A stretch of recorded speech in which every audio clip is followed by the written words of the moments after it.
xotin-qizlarning huquq va manfaatlarini to'liq ta'minlash, ularning qadr-qimmatini ulug'lash yangi O'zbekistonning davlat siyosatida yetakchi o'ringa qo'yilmoqda.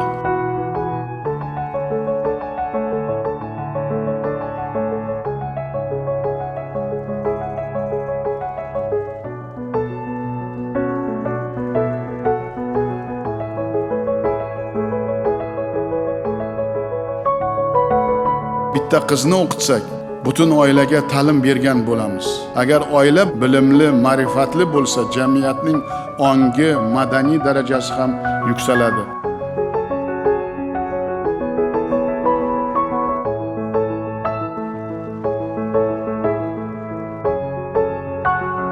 Aql zakovatli, bilimli, iste'dodli xotin-qizlarimiz davlat va jamiyatning barcha sohalarida namuna bo'lishmoqda.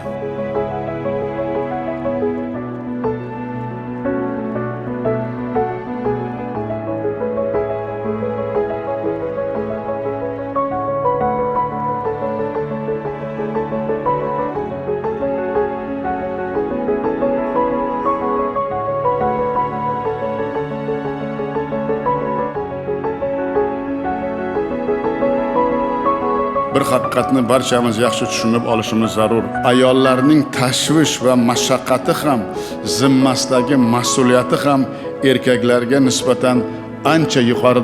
Uy ro'zg'or ishlari va farzand tarbiyasidan ortib ta'lim olayotgan, mehnat qilayotgan va tadbirkorlik bilan shug'ullanayotgan xotin-qizlar zamonamizning haqiqiy qahramonlari desak, bu ham to'g'ri bo'ladi.